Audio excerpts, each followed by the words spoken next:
Mark chapter 5.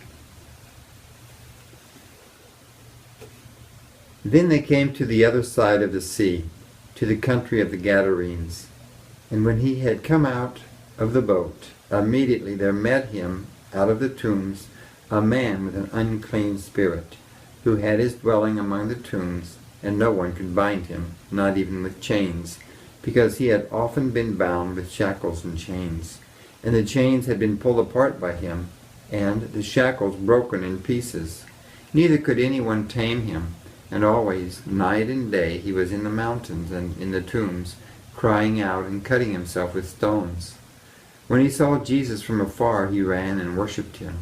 And he cried out with a loud voice and said, "What have I to do with you, Jesus, the Son of the Most High God? I implore you by God that you do not torment me."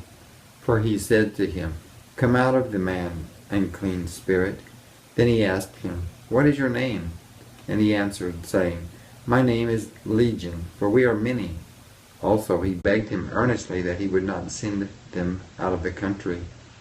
Now a large herd of swine was feeding there near the mountains. So all the demons begged him, saying, "Send us to the swine, that we may enter them." And at once Jesus gave them permission. Then the unclean spirits went out and entered the swine. There were about 2,000. And the herd ran violently down the steep place into the sea, and drowned in the sea. So those who fed the swine fled, and they told it in the city and in the country.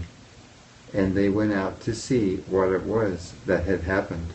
Then they came to Jesus, and saw the one who had been demon-possessed and had the legion sitting and clothed and in his right mind.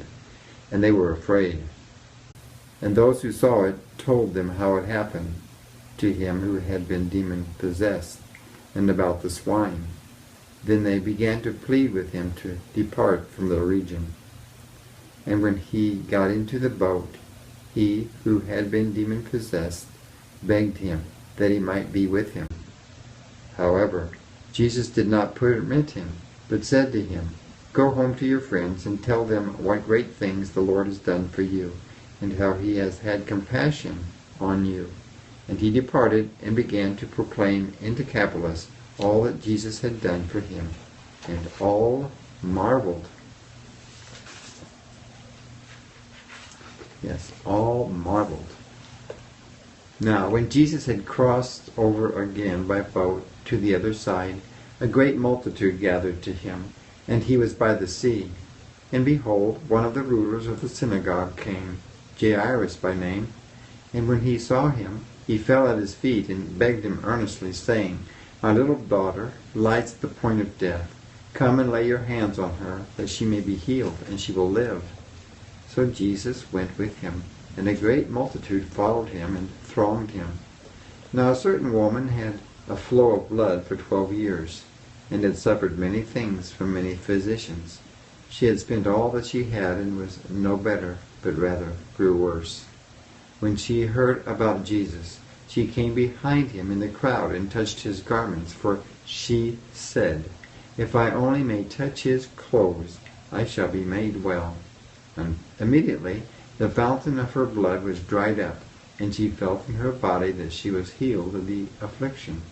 And Jesus, immediately knowing in himself that power had gone out of him, turned around in the crowd and said, "Who touched my clothes?" But his disciples said to him, "You see the multitude thronging you, and you say, 'Who touched me?'" And he looked around to see her who had done this thing. But the woman, fearing and trembling, knowing what had happened to her, came and fell down before him and told him the whole truth. And he said to her, "Daughter, your faith has made you well. Go in peace and be healed of your affliction." While he was still speaking, some came from the ruler of the synagogue's house, who said, "Your daughter is dead. Why trouble the teacher any further?" As soon as Jesus heard the word that was spoken, he said to the ruler of the synagogue, Do not be afraid, only believe. And he permitted no one to follow him except Peter, James, and John, the brother of James. Then he came to the house of the ruler of the synagogue, and saw a tumult, and those who wept and wailed loudly.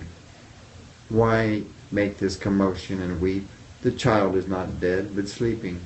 And they ridiculed him. But when he had put them all outside, he took the father and the mother of the child, and those who were with him, and entered where the child was laying. Then he took the child by the hand and said to her, Talitha cumi, which is translated, Little girl, I say to you, arise. Immediately the girl arose and walked, for she was 12 years of age, and they were overcome with great amazement.